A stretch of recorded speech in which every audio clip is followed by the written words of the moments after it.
Far, Far Away in Bologna, presented by Valentina Bolognini and Matteo Parucci. Good afternoon, everybody. I'm Matteo Parucci, and my colleague is Valentina Bolognini. We work at the Bologna University as web developers. Today we will talk about some of our war stories from the past. Like. Can we go more to the microphones? Yes, sure. Thanks. So a long time ago, in a university far, far away in Bologna, I don't know if it's ring a bell, 7 members of the residence, that's our team, and we are 2.5 Plone developers, and the other are on others projects. Started using Plone for the university sites. We launched our first small pilot project. It was 2010, it was on Plone 3 dot something. It was hard, but we did it. 12 years later, these are some of our figures. We have 29 Plone sites and 2,000 Plone subsites. We manage 500,000 pages edited by 4,000 editors. And we receive 59 million visits and 147 page view per year. Let's see some of the planets we explored. The first few will be only mentioned by name because they are not very relevant anymore.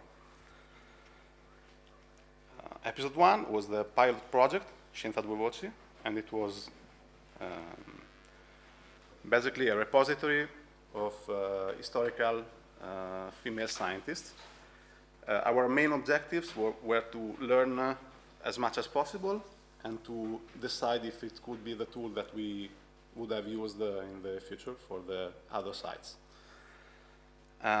We used Plone 3, and the search interface was implemented with a slightly customized EEA faced navigation. It also implemented full text search, and it was a simple project, but we were able to learn a lot, and we also were able to evaluate that Plone, yes, it was the right tool for us.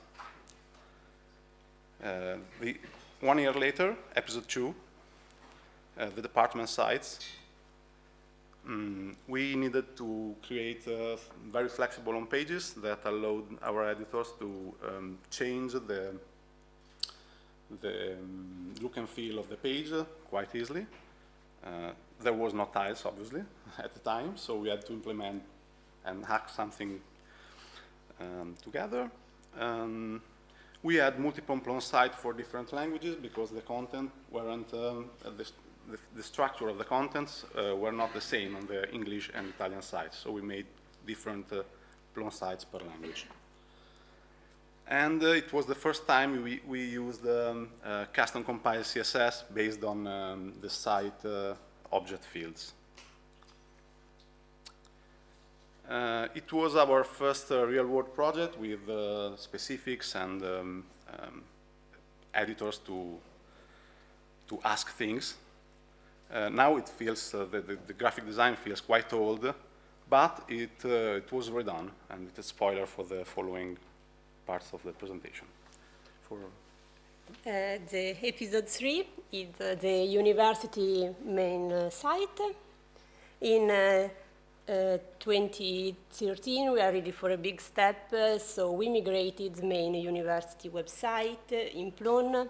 It was our first project in Plone 4.3, and we used Dexterity for the first time. For the team, we used Diazo with specific rules to make our graphic design. The previous website was in Microsoft CMS, so we used the collective transmogrify to migrate the site. And we adopted Oracle with thread storage that was conformed to university security policy. It was the first project where we focused our attention on usability for the website editors. It's a really big site with 25,000 pages, 5,000 news and events, and 40,000 files and images. We had lots of editors that needed to work together, so we created a custom workflow and used Plone Up Iterate to the working copy features. We decided to centralize in a specific folder the resources that are referenced in pages. For resource, I mean anatomic content like an image, a file, a link, a contact that can be referenced in a page, in a box, like a contact box or a slideshow, something like that. We made folders with marker interface to identify that. So, for instance, we have an image folder with image folder interface set to identify them. These folders are located at all levels of the navigation tree. So we can have an image folder at the root level, but we can have an image folder in a specific subchannel, so that editors that can have access only in a specific subchannel have their own type-specific folder. We created a custom relation widget that consents to add only specific type of resource in the folder, and now I'll show how it works. This is a custom content type for a page. We had behaviors with common box like attachments box or contacts box, and with the add reference button, we open a specific folder with a list of attachments. This is the nearest folder of we want to add the page that we are creating now. We have only file with the name and the size. We choose one of them, and the file is added to the specific box. Okay. Now in the contact box, we made the same thing. When we use that, we automatically see the contacts folder nearest. So we have only contact, and we can choose one on the list that we see, or we can create a new one. So, for example, now I create a new contact that is added in the specific folder. Now I use my university code because it's attached with the university data source. I can add some other additional field, but it took my data from the data source, so the name, the email, it's already in there. We have the box with my name. We can drag and drop the resource or remove that. Now the back references. We use the back refs in all the resources to show in a table after the resource to show all the pages where a specific resource is referenced with the name, link, and the state, so we can easily go to see if we can modify or delete the resources. This is the method that we are used to take the backref. It's really simple. In Plone, we need to make a query to the catalog of the relations with find the relation function with the attribute toID set with the target ID of the page that we can take with the helper method getID that search the context in the entities catalog. After them, for each relation, we return what we need to show in the table. Episode 4, Media Repository. In this project, we needed to create a central repository for site editors to have a common place to take images, videos, and presentation from. And also, we needed to implement a cart-like workflow to keep track of the image usage. It isn't a real cart because you don't have to pay, obviously, and also because it doesn't require an approval.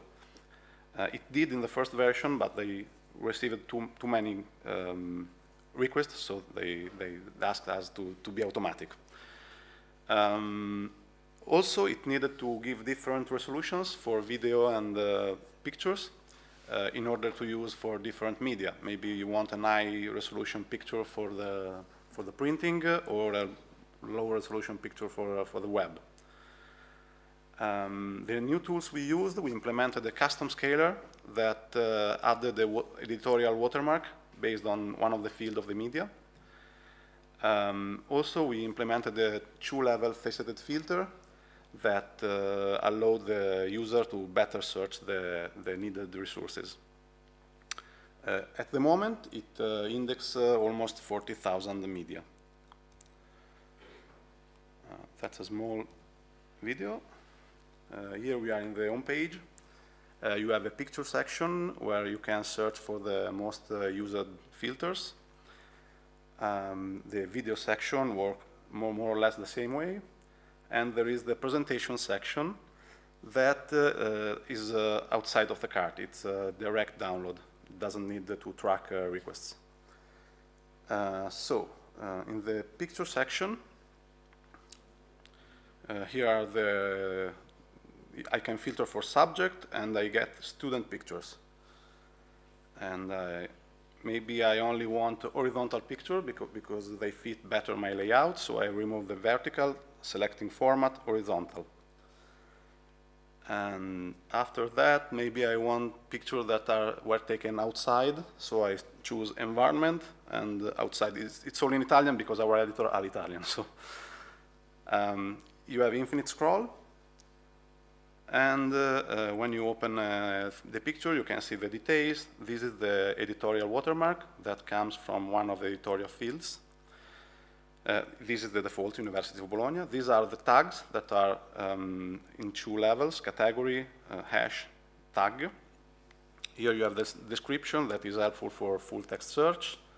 The year that is taken from the EXIF metadata automatically. The available sizes, low and high resolution, the copyright, as I said before, and the link or number of requests that this picture had. I can add it to the cart. I can add other pictures to the cart directly from the thumbnail. And as you can see, this other picture has another watermark because this picture was taken by Davide Tarsi. Also, it has a request. And the editors can link to see the full request with all the pictures that have been requested. This is another image with a different copyright. And for the picture, that's it. The video section works almost the same way. We can filter for a theme, so we are getting only institutional presentation here. Also, we have here infinite scroll, and we choose only English presentation. We can open like we saw before, and you can add it to the cart. There is a unique cart for all the media. Now we go to the cart, and we want to finalize the request, but before I remove the video, because otherwise I would have to download 100 megabytes. So I confirm, I put a title for the request, and the name of my structure, if I want high or low resolution for the pictures, and I accept the terms and conditions, and I send the request. It gets automatically accepted. The editor receives an email. I can download single images like this, or I can download all the images together in a zip file. And that's it.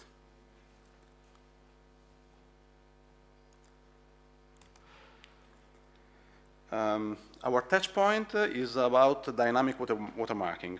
This is the piece of code that does the magic. Basically, it's attached to the scaling process, and it selects the font size based on the image resolution, so that has the same proportion on all the images. After that, it writes on a PIL image the editorial text with the font and font size we've chosen. It rotates this image by 45 degrees, and it loops through the coordinates of the original image, repeating the watermark image on it. After that, it returns the modified image. So we have the image with the watermark attached on it. Another thing is the automatic orientation detection. As I said before, all the tags are saved in the subject, in the index, and have the category hash value format. For example, year hash 2015, format hash square, etc. During the indexing process, we get the image orientation from the ratio, and it can be, as you can see, panoramic if it is very wide, horizontal, square, vertical, or bookmark if it's very vertical. Basically, that's it. Episode 5. Episode 5, Sites on Demand. In 2016,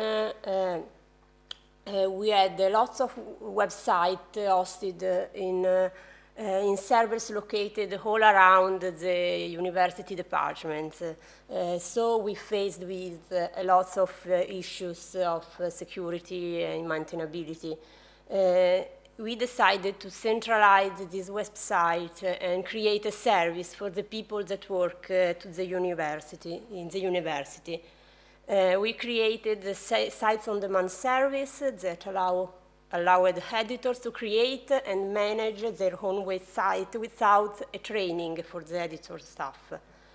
We had 6 types, 6 models of Sites on Demand: events, PhDs, masters, school of specialization, and general purpose website.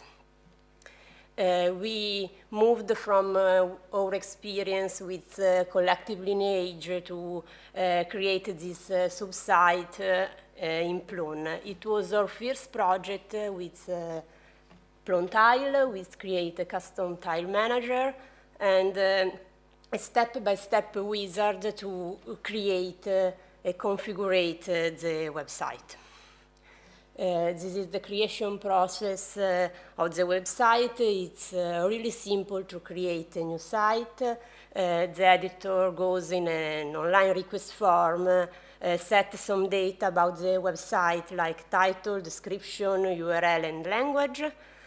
Automatically, a mail is sent to the manager or the head of the department with a link to approve the request. And in the Plone instance, the website is already created in approving state, waiting for the approval for the manager. It's only a link the manager needs to click, and the workflow change because there is a token and don't need to log in into Plone to make that. So after the approval, an email is sent to the editor with another link with a wizard step by step. Okay, this is the wizard, only 3 points. In the first step, you need to insert the title that will become the header of the website. Really simple. After that, you need to set the colors. We have a palette of 3 colors and a preview. And after that, you set the other website editor. We are attached to University LDAP. Okay, it's ready. There is a guided tour for the editor that explains where to use the website. And this is the site already created with the colors applied. This is the title in the header. With the tile, now I add a tile, a teaser tile with title, URL, and image, but we have a lots of tiles that the editor can use, like maps, videos, or other types. So editors can customize a lot their own website. It's really simple. After that, we create the tile in the box. These buttons are the other tiles that we can add. With the preview button, we can see the site, and it's ready. The editor can publish when a manager the site already. On sites on demand, another need emerged by the editors. They wanted to have a statistic panel to check how the site was doing and what was the most visited content, etc. So we integrated with our Matomo on-premise, and we had to create a custom product for integration with the API. And basically, the Matomo profiles are created automatically when the site is created, if the editor chooses to. So he has some field to fill in to have the Matomo profile created. After that, the site starts gathering data, and the editor has a panel button to assess the statistic panel. That is an iframe that shows a personalized version of the dashboard of Matomo. Okay, in the degree program websites, in 2018 we migrated all the degree program website in Plone. It was a migration from Microsoft SharePoint. It's a really big migration, 73,000 pages in one Plone with 600 subsites. We had in this website, we had the particularity of two different types of editor. We had the local editors that work in a specific degree program website, and the central editor that needed to publish and create pages in different websites. So to do that, we create a primary and replica pattern. The editors create a primary content, and a replica is created in all the websites that need the replica. This is the example. This is where we can add the primary page. It's a simple page. We put the title and save this, and okay, this is the option of publication. We can choose if the replica is in all types of degree program, in all campus, or only in one, or in all but not in one website. Otherwise, we can choose the specific websites where we need to create the replica. After that, we have the primary content created and a list of custom tiles that the editor can add. Now I add a text and image tile, and this content is immutable to local editor. All the tiles that central editors added here are not modified by the editor in the replica content. This is the list of all replica content that are created. The editor can publish all the contents, and there is the link to go to the replica content. now in the replica content, the local editor see the same pages with the immutable parts, but he had 2 or 3 areas where he can add specific website content because it's necessary to add information about that. This is the preview button. Now I add some other text, and in this specific case, these texts are not in the primary content. It's the content only for the replica in this specific website, not for only replica. And you can add text, or in the second column, the contacts or files. Okay, we choose the dimension, the position of the image. Okay, and the preview of the site show the page. Okay. How we created that? When the primary content is updated, created, or deleted, we need to modify the replica content. So for do that, we use collective task queue that allow to make task in an async queue.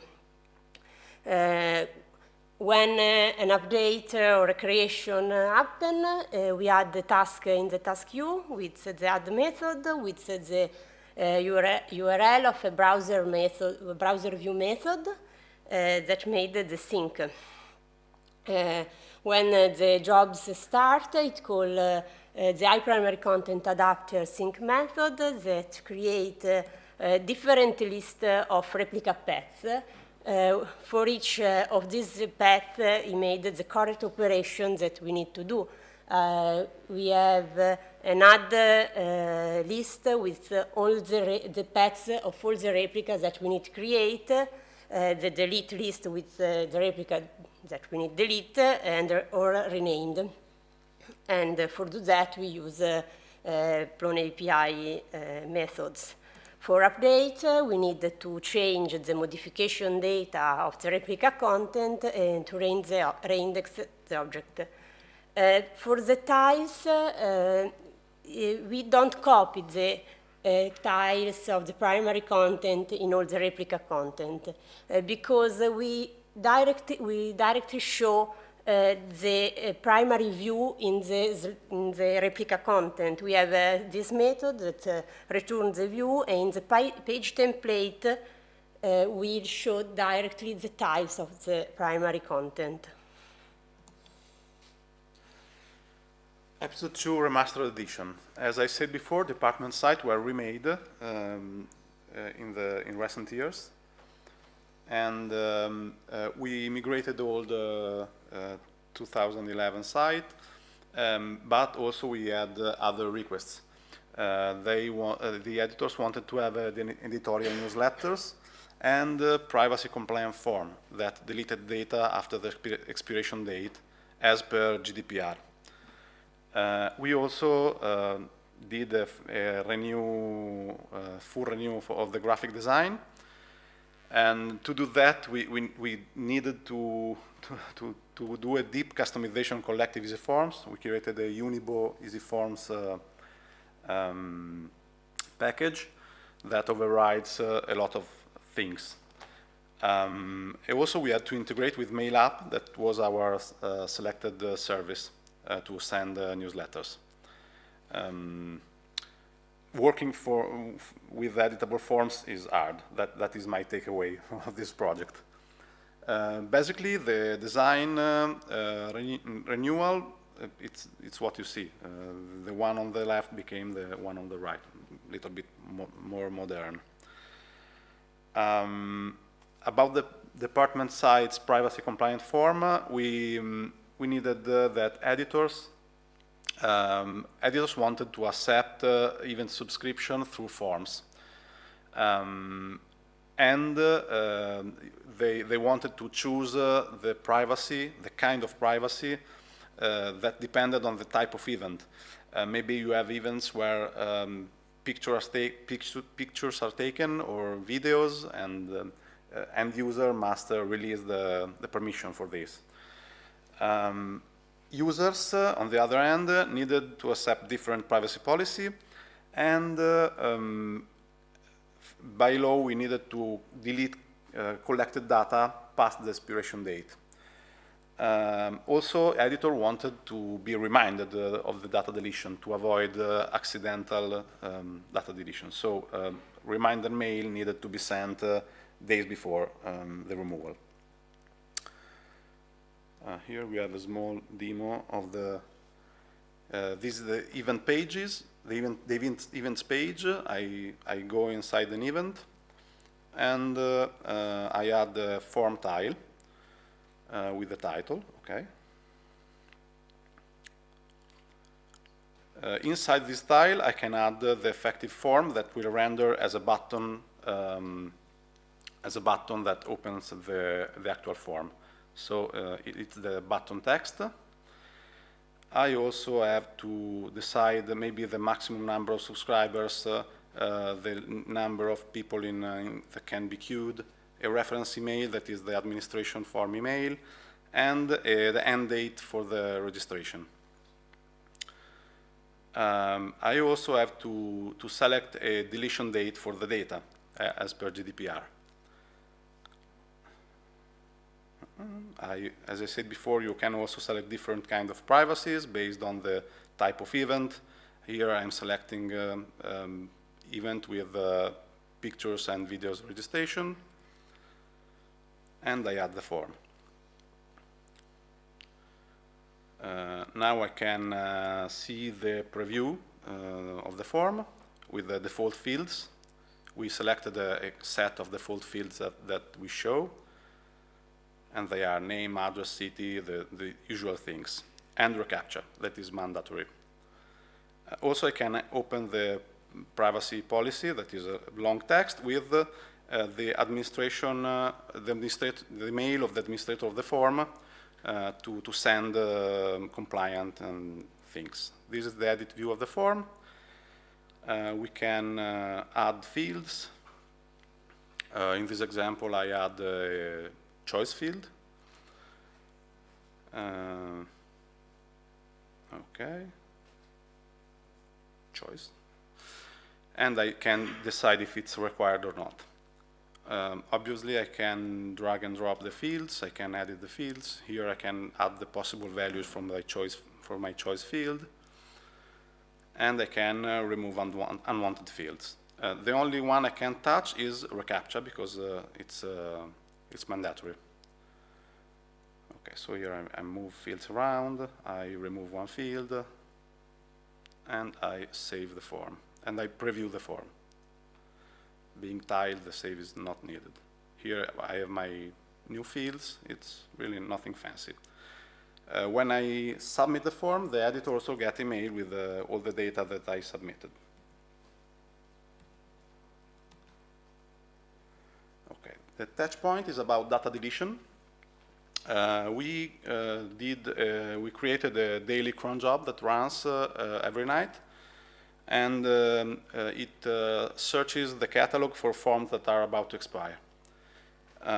We have three cases, 15 and 2 days before deletion, it sends a notification email, and on expiration day, it deletes data. So we do the relevant query to the catalog, we loop through the forms, and if the days are greater than 0, I send an expiration mail. If the days are 0, I delete the data. So here we have the two methods that sends expiration email. That is quite Plone standard. I get the mail host, I set the subject of the email, the from address, that is our web desk support email, the destination, the recipient of the mail, that are the admin email form, the email that I added in the form edit, and all the editors of the current sites, and then I send the mail. The text was way longer than this. It was for presentation reason. This is the method where I delete data. I traverse the form actions view. I get the schema that is named saved data from EasyForm.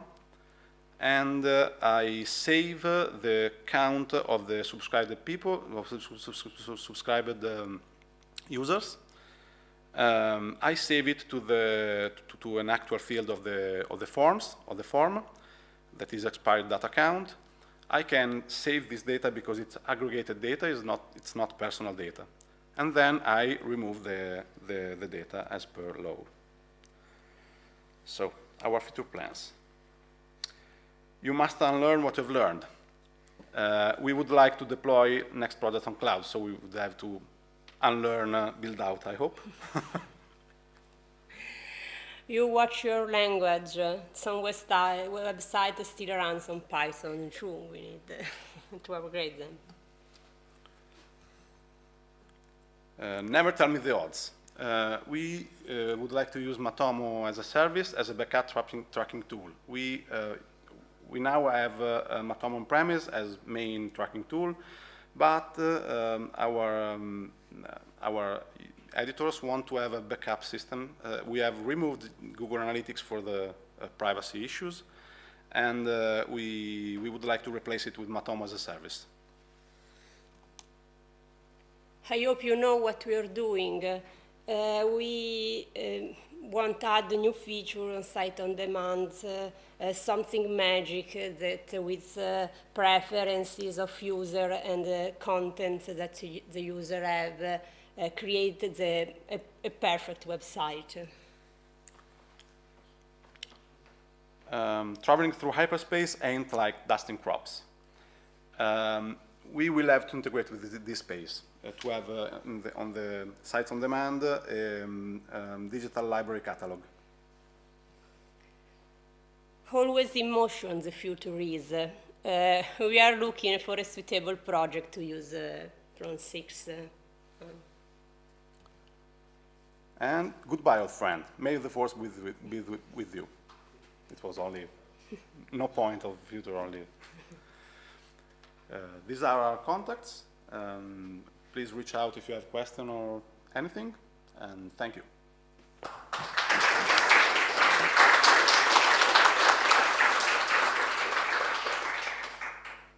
If you have questions, please speak on the mic.